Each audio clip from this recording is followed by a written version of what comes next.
Aujourd'hui, mon Gurdev m'a demandé de parler du Mahabharata. Ça fait un moment que je ne l'ai pas fait. Il n'y a rien de préparé, donc ce ne sera pas la suite. Alors, on espère que Krishna il va m'inspirer à trouver des choses comme ça spontanément à vous dire. Je demande sa miséricorde pour que je puisse parler justement aujourd'hui et votre miséricorde à tous ici, à tous les dévots.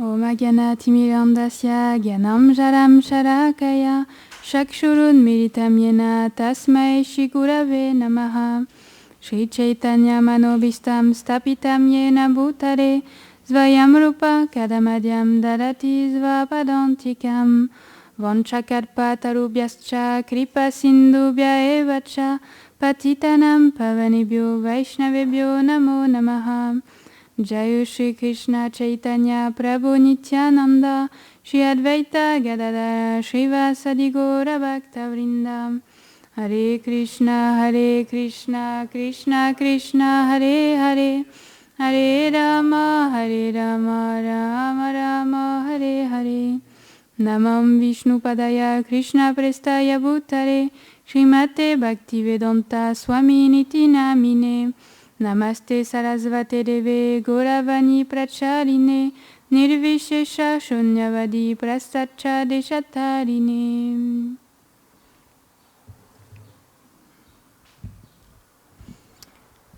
Alors aujourd'hui,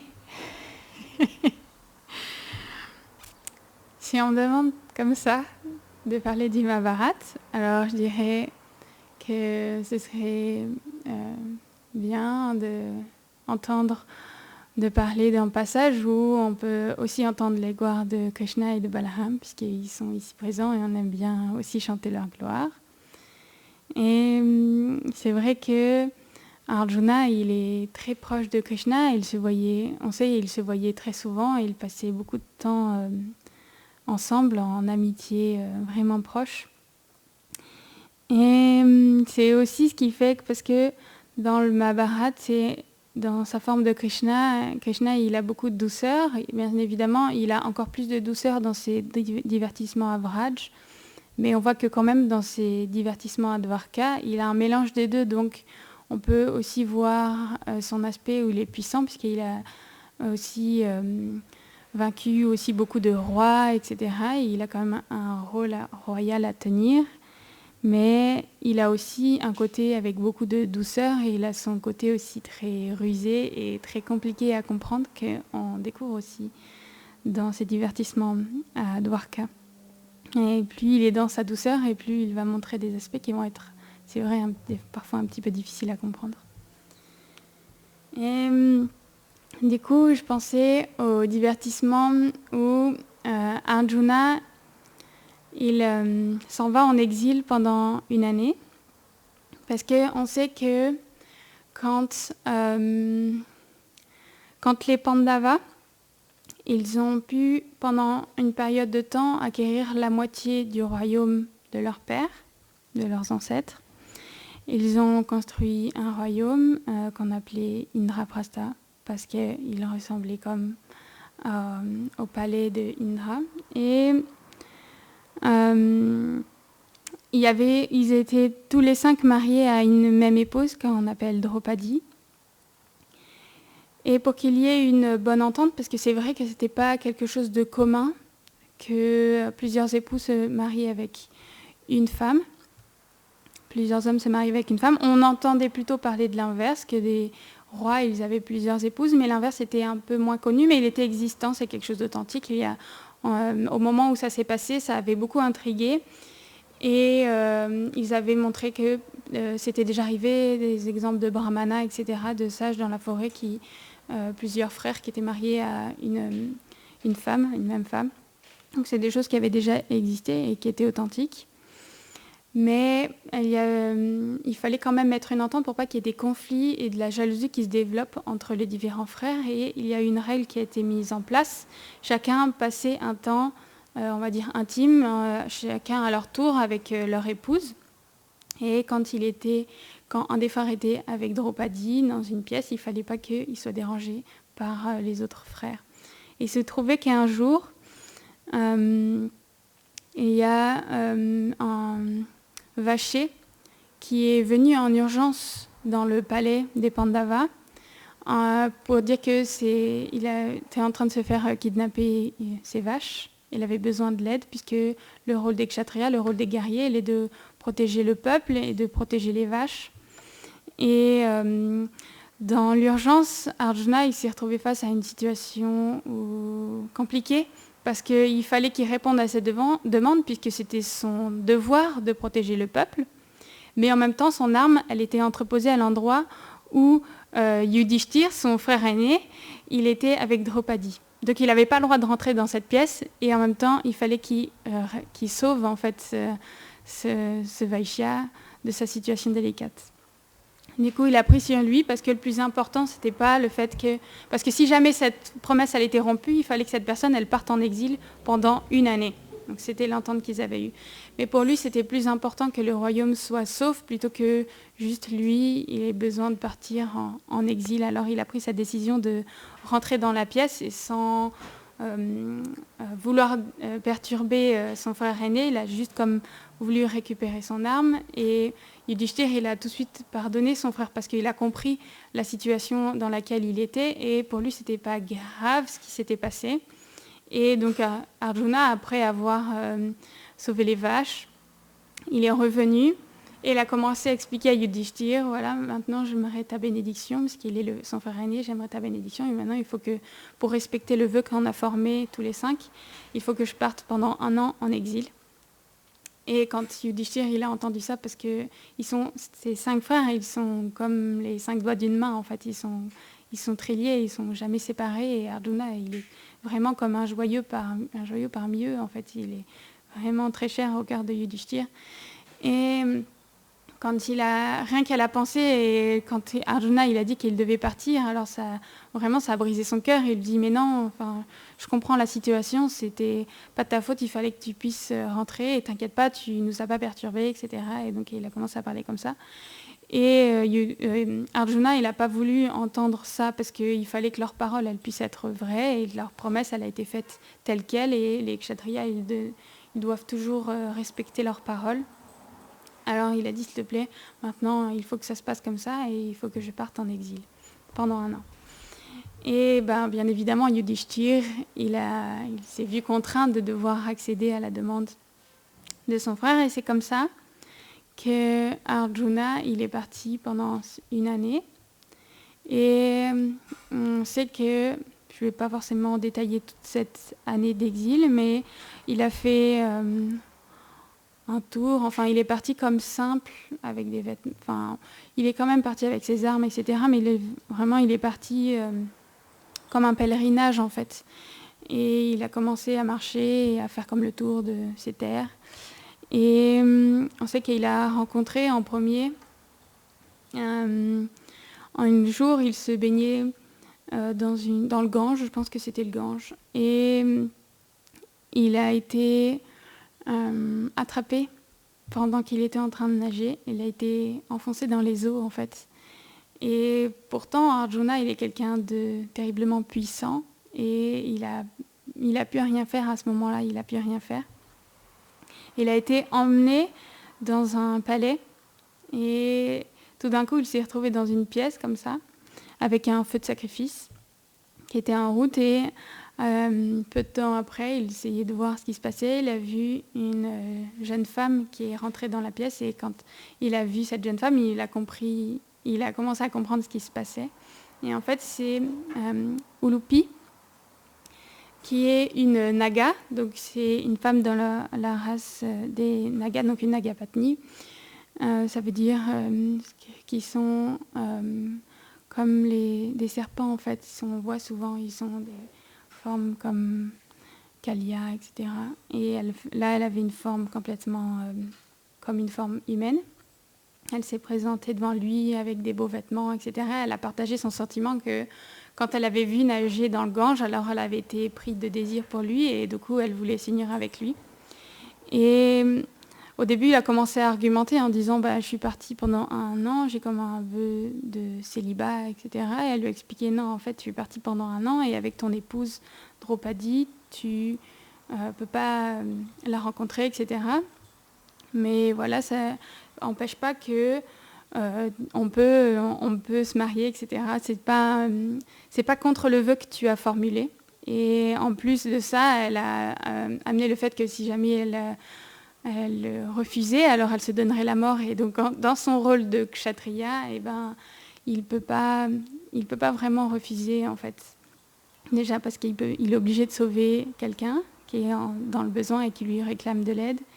Et voilà, il y a différentes règles qui fait que de toute façon, il n'a pas vraiment pu refuser cette situation. Et c'est comme ça qu'il a engendré un fils avec Ulupi. Donc elle a été comme sa seconde épouse. Et donc une fois qu'il a donné un fils à Ulupi, alors il est parti, il a continué son pèlerinage, il a rencontré beaucoup d'aventures, il a rencontré beaucoup de lieux saints, certainement. Et il y a eu une autre aventure dans laquelle, alors avant Ulupi, avant qu'elle parte, elle lui avait quand même donné une bénédiction, et c'est important de la connaître pour comprendre la suite. Pour le remercier de cette situation, elle lui a donné la bénédiction qu'il ne pourrait plus jamais être vaincu par une créature aquatique. Donc c'est la bénédiction que Ulupi elle a donnée à Arjuna. Et Arjuna, il continuait, et un jour il est arrivé dans un lieu de pèlerinage où il y avait différents lacs, et on l'a mis en garde de ne pas s'approcher de ces lieux parce qu'il y avait des crocodiles à l'intérieur, et que tous les pèlerins, en fait, qui voulaient visiter ces lacs sacrés, et du coup, ils périssaient. Et parce qu'il avait reçu cette bénédiction, il est rentré dans les eaux. Et il y a tout un arrangement qui a été fait que, en fait, quand il a sorti le crocodile de l'eau, il est tombé comme mort, et il y a une jeune fille céleste qui est sortie du corps du crocodile, et elle lui a raconté toute l'histoire que, je ne sais plus combien il y avait, peut-être 7 lacs différents, je pense que c'était, je ne me rappelle plus le nombre, mais elles étaient toutes des proches, et elle a expliqué qu'elles avaient été maudites par un sage parce qu'elles avaient perturbé un sage dans sa méditation, et du coup elles avaient été maudites comme qu'elles étaient cruelles de renaître sur Terre dans la forme d'un crocodile, en fait. Et du coup, elle a demandé qu'elle sauve aussi toutes ses sœurs. Et donc, du coup, il est rentré dans chacun des lacs un par un, et il a pu délivrer de leur malédiction toutes ces jeunes déesses. Et il a continué son pèlerinage. On sait qu'il est arrivé dans un royaume où il s'est épris d'une princesse. Je ne me rappelle plus le nom de ce royaume, mais puisqu'il s'est épris de cette princesse, alors il a demandé la main au père. Et le père, il a expliqué qu'il ne pouvait pas vraiment, c'était compliqué sa situation, parce que dans sa famille, dans le passé, dans les générations antérieures, ils avaient reçu une malédiction dans leur famille, et cette malédiction faisait que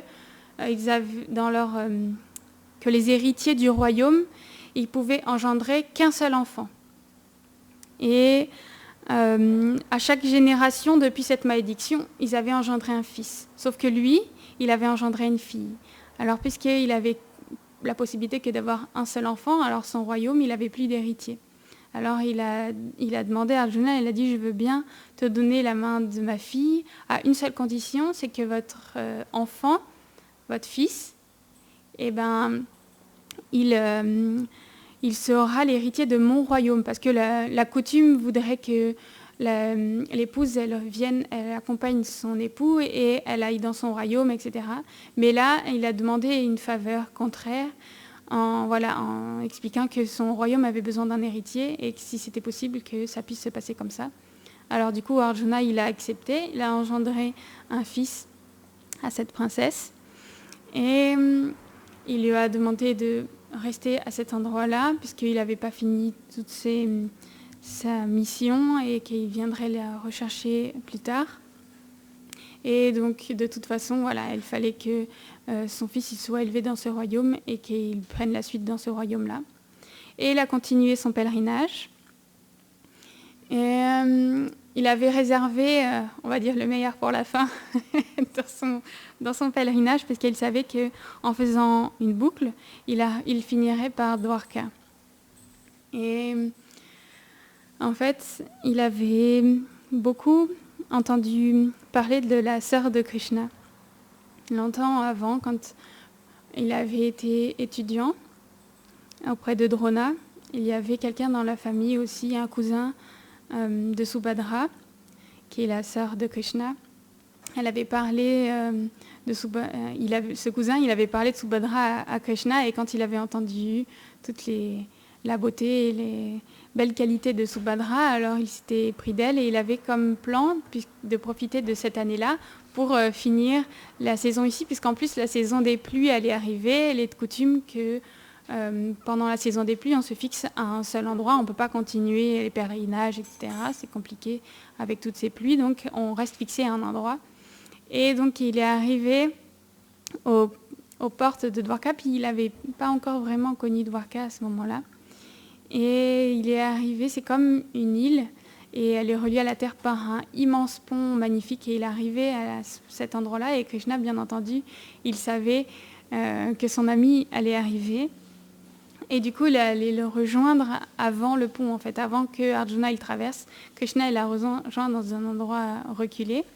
Et ils étaient contents de se retrouver, donc ils se sont retrouvés, ils ont commencé à s'embrasser, etc. Et il commence, Arjuna, à lui expliquer sa situation, qu'est-ce qu'il doit faire. Et c'est Krishna, dans ce dilemme de savoir comment procéder, qui a monté tout un plan. Et en fait, voilà, il lui dit qu'il s'est pris de sa sœur, comment il pourrait faire pour pouvoir la voir, pour pouvoir demander sa main, comment ça pourrait se passer. Et le fait est que les princesses, dans ce temps-là, elles étaient toujours protégées, personne ne pouvait aller les voir. Elles étaient gardées comme l'ashram avec des femmes, dans le palais, avec toutes les autres femmes, et elles ne voyaient pas tellement les hommes, sauf, et elle était celle, en l'occurrence, Subhadra, elle était surveillée par Balaram, son frère aîné, et c'est lui qui veillait sur elle, et simplement lui donnait le service d'accueillir des sadhus quand ils venaient, d'accueillir des brahmanas. Et en fait, il faisait ça parce que le fait de servir des sadhus, alors elle pouvait acquérir des mérites en fait religieux et qui seraient bons pour elle, etc. Donc du coup, il lui permettait de pouvoir faire ça. Et du coup, Krishna, il lui a dit, tu ne pourras pas aller voir directement ni Balaram, parce que en fait, Balaram, dans son mental, il a décidé que ce serait bien que Subhadra, elle se marie avec Duryodhana, puisque Balaram, il aime beaucoup Duryodhana, c'est lui qui a enseigné l'art de la masse, le combat à la masse. On sait qu'il a enseigné à Duryodhana et à Bhima, il les aime tous les deux, mais il a quand même un amour spécial pour Duryodhana, qui est vraiment fort dans cette discipline. Et donc du coup, voilà, ce serait compliqué de le faire changer d'avis, et que même lui, parce que Balaram c'est l'aîné, Krishna il est son jeune frère, alors il n'a pas vraiment d'autorité et son mot à dire là-dedans. Et donc du coup, ce serait mieux de passer par un moyen un petit peu détourné. Donc il lui dit, rentre pas comme ça en tant que Arjuna dans Dwarka. Moi, je te conseille plutôt puisque en plus il avait marché en fait en exil, donc il avait déjà les cheveux qui avaient poussé, il avait une barbe, donc il avait déjà l'aspect d'un ascète. Il lui a dit de mettre des habits d'un swami et de rentrer en tant qu'un swami. Et c'est sûr, il a dit, moi je vais faire l'arrangement que mon frère il soit au courant qu'il y a un nouveau swami qui vient d'arriver à Dwarka. Et c'est sûr, s'il est au courant de ça, il va mettre Subhadra à ton service. Et donc voilà, et après, t'inquiète pas, on verra pour la suite. Pour l'instant, voilà, fais juste comme ça.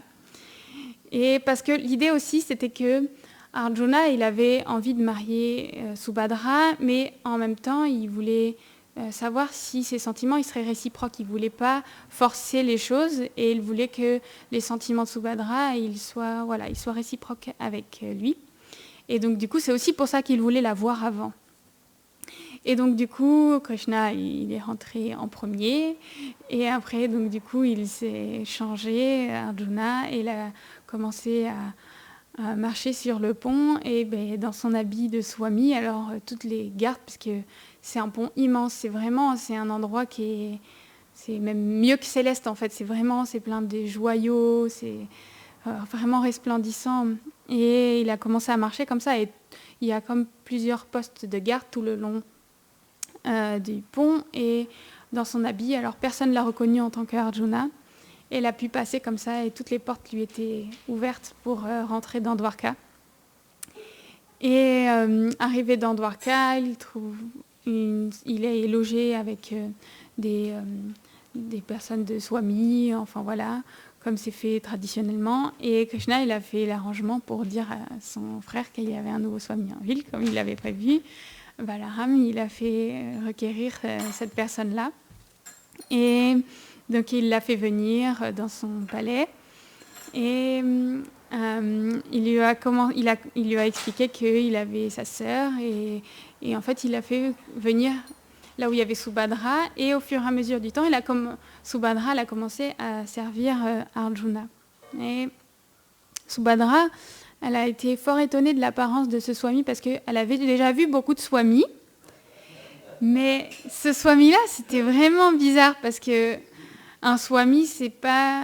Enfin, ce Swami était bizarre parce que même s'il avait un habit de Swami, il avait une grosse barbe, il avait des cheveux emmêlés autour de la tête, donc vraiment l'apparence vestimentaire, on va dire, le code du Swami, mais il avait des bras, il avait l'air d'avoir des épaules très fortes sous son habit de Swami, en fait. Et c'est pas une caractéristique des gens renonçants comme ça. Il avait vraiment l'air d'avoir une carrure comme un lion, en fait. Et elle n'avait jamais vu un Swami comme ça. Et elle regardait et elle se disait que sous sa barbe, il avait l'air d'être un bel homme, en fait. Parce qu'on sait, aujourd'hui, comme j'avais déjà dit quand j'avais raconté, mais aujourd'hui, c'est très à la mode en plus en ce moment, mais la barbe est très à la mode comme un critère de beauté.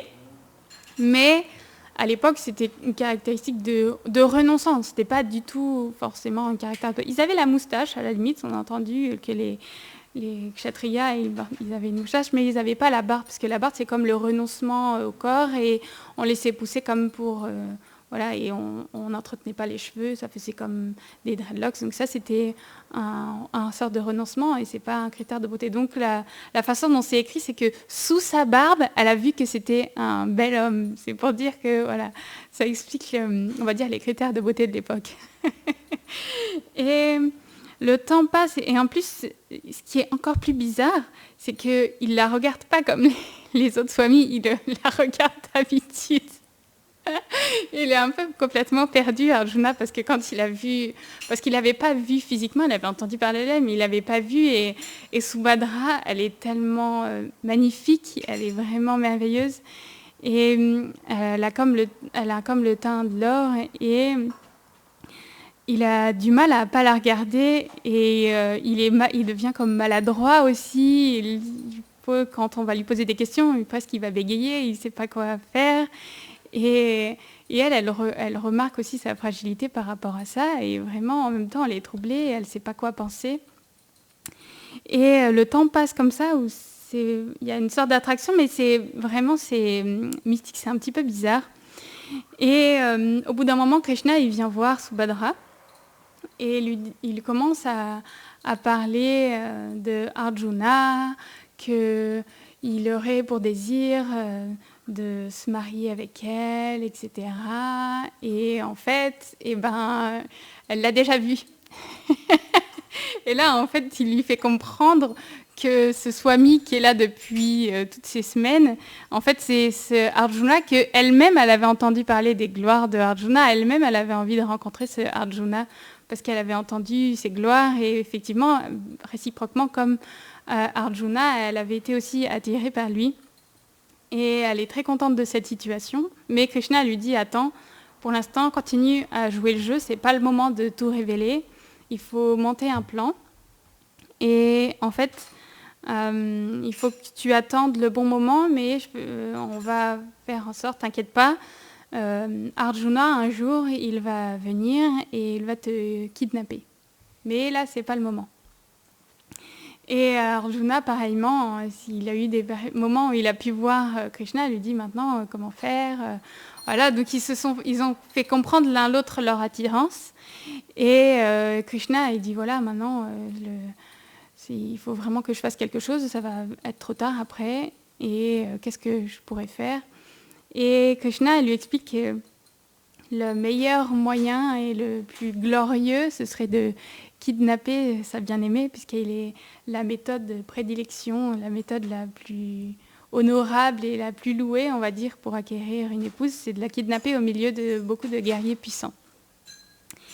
Et il a dit, en fait, c'est arrivé vraiment à la fin de son exil, donc il fallait que les choses elles soient faites avant qu'il ait besoin de repartir. Et parce que aussi les plans de Balaram, ils avançaient aussi, donc il fallait faire quelque chose. Et un jour, il y avait un festival. Et parce qu'il y avait ce festival, alors elle est sortie du palais et toute la famille de Krishna et de Balaram, ils sont réunis sur une colline, ils ont passé du temps à cet endroit-là, comme c'est expliqué qu'ils passaient du bon temps et ils se divertissaient à cet endroit-là. Et du coup, il y avait vraiment les femmes, il y avait les jeunes filles, il y avait aussi tous les guerriers dans leur famille. Et c'est à ce moment-là que Krishna lui a dit maintenant c'est le bon moment et je t'inquiète, je t'ai ramené mon char et voilà. Et donc du coup à ce moment-là il a changé son apparence, il a repris son apparence de Arjuna et il est arrivé avec son char à pleine vitesse et au milieu de tous les guerriers de la famille de Krishna et de Balaram, il a attrapé Subhadra, il l'a fait monter dans son char et ils ont commencé à partir comme ça sur le char à pleine vitesse. Et quand Balaram il a été témoin de ça, il est rentré dans une colère parce qu'il a compris toute cette situation, il a compris qu'il avait été triché, il a compris que c'était Arjuna. Et il a dit, mais comment Arjuna, qui est si proche de nous, parce qu'en plus ils sont cousins, comment il a pu nous faire une telle chose? Nous qui avons partagé tellement de choses et il a été toujours bien accueilli. Enfin voilà, il y a toutes ces choses-là qui sont faites. Pour comment ça se fait qu'il a pu faire une telle chose? Il faut réunir tout le monde et commence à faire le discours des guerriers avec toutes les autres personnes. Il dit, ouais, on va faire ça, réunissez, sortez les chars. Ils commencent à mettre leurs armures et tout. Il est vraiment avec les yeux rouges et il est vraiment dans une colère contre Arjuna. Et puis il a qu'une seule idée, c'est d'aller le poursuivre et pour le tuer et récupérer leur sœur. Et comme ça, et puis à un moment, il regarde Krishna, et Krishna, il est assis en train de sourire. Il dit, non mais attendez. Du coup, Balaram, il fait un petit peu calmer l'audience, mais Krishna, comment tu peux être aussi calme? Comment tu peux avoir le sourire dans une telle situation? Tu vois pas, notre sœur, elle est en train de se faire kidnapper. Comment tu peux être aussi calme et pas te préparer à récupérer Subhadra, quoi? Et il sourit et il lui dit, tu sais, parce que le fait qu'il ait kidnappé, c'est comme un mariage, en fait. Il a kidnappé et il lui dit, est-ce que tu voudrais que notre sœur lui faire perdre, en fait, son époux le jour où... la faire retrouver comme veuve dès maintenant et puis juste la mettre dans une telle situation, est-ce que c'est ça que tu souhaites? Et en plus de ça, est-ce que tu les as bien vus partir? Parce que, en fait, Arjuna, ce qu'il avait fait, c'est que quand il a fait monter Subhadra dans son char, il a donné les rênes des chevaux à Subhadra et lui, il était comme pour défendre le char. Et du coup, il lui a dit, mais... est-ce que c'est Arjuna qui a kidnappé Subhadra ou bien c'est Subhadra qui a kidnappé Arjuna? Parce que c'est elle qui tient les rênes après tout. Alors, ça veut dire qu'elle est bien dans cette situation. Et où est le problème? En fait, moi, je serais toi, j'irais envoyer un messager pour les faire revenir en grande pompe dans Dwarka et qu'on puisse fêter ce mariage correctement. Mais je vois pas de problème à toute cette situation, en fait, Balaram.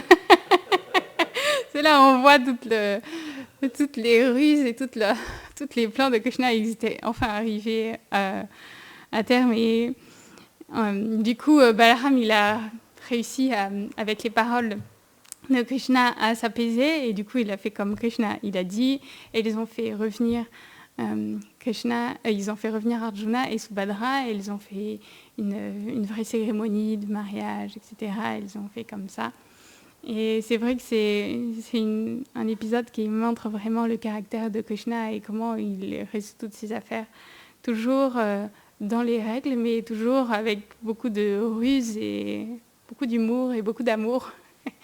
Il résout tout ça, et ça c'est son caractère de douceur qui s'exprime quand il montre ce genre de divertissement.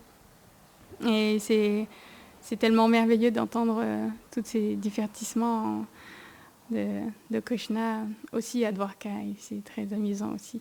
Et voilà, on sait qu'après simplement s'arriver au terme de l'exil de Arjuna, et il est rentré dans son royaume, revoir ses frères et revoir son épouse. Et il est venu accompagné, bien évidemment, de Subhadra. On le sait qu'à ce moment-là, il y avait encore une difficulté. Et en fait, parce que Draupadi, elle a entendu parler qu'il avait pris une autre épouse, qu'il revenait avec Subhadra, et Draupadi a un amour spécial pour Arjuna. Parmi tous les frères, on sait qu'elle a comme une préférence pour Arjuna, et elle s'est sentie délaissée du fait qu'il prenait Subhadra pour épouse. Elle avait peur d'être complètement délaissée, et du coup, elle les a accueillis dans son devoir d'épouse, mais elle était très peinée. Elle n'a pas vu, dans un premier temps, elle n'a pas vu Subhadra. Et parce qu'il fallait quand même faire un plan, puisque même Subhadra, elle était consciente que ça n'allait pas être facile. Et du coup, elle a demandé comment elle pourrait faire. Et parce que, encore une fois, Krishna, il garde quand même cet aspect de douceur. Et il a à quelques moments, il a quand même son aspect de Vrindavan qui est présent, puisque les Pandavas, c'est des dévots très chers, et ils aspirent aussi à entendre les gloires de Krishna aussi quand il est à Vrindavan. Et Arjuna, son plan, c'était de se servir de cet amour aussi que Draupadi elle a pour Krishna, pour faire accepter Subhadra. Donc il lui a dit, il ne faut pas que tu viennes dans des habits royaux, s'il te plaît, revêt les habits simples de Vrindavan, et viens en tant qu'une servante dans les quartiers de Draupadi. Et donc du coup, c'est ce qu'elle a fait, parce que quand Draupadi elle avait vu Arjuna, elle avait vu que elle le boudait en fait complètement, et donc du coup il fallait trouver cette solution. Et donc Subhadra, elle est arrivée, elle a commencé à rentrer dans les quartiers, elle a été introduite comme par les autres servantes, mais pas officiellement comme Subhadra. Et elle a commencé à servir Draupadi d'une belle manière, et quand Draupadi elle a vu Subhadra dans ce vêtement, alors ça lui a plongé dans la pensée de Krishna en fait, et dans les divertissements de Krishna à Vrindavan, et naturellement du coup elle a ressenti beaucoup d'affection pour Subhadra. Et quand elle a ouvert comme ça son cœur à Subhadra, alors Subhadra elle a révélé son identité, et du coup ça a complètement enlevé toute l'humeur de jalousie de Draupadi, et tout de suite elle l'a accueillie comme une sœur en fait, et comme une proche, et elle a voulu entendre parler, c'était l'occasion pour elle de pouvoir entendre parler des divertissements à Vrindavan. Et du coup, elle a beaucoup demandé à Subhadra de parler de Krishna, des divertissements, de tout ce qu'elle pouvait connaître sur les divertissements de Krishna, parce qu'elle avait entendu un certain nombre de divertissements de Krishna. Voilà. Et donc, du coup, c'est devenu quelqu'un qui était très, très cher à Draupadi. Elles étaient très proches, toutes les deux, à partir de ce moment-là. Et c'est comme ça que c'est passé. Voilà. Pour aujourd'hui, on va s'arrêter ici. Si vous avez des questions, si jamais Gurdev, tu veux rajouter quelque chose. Oui, Arjuna.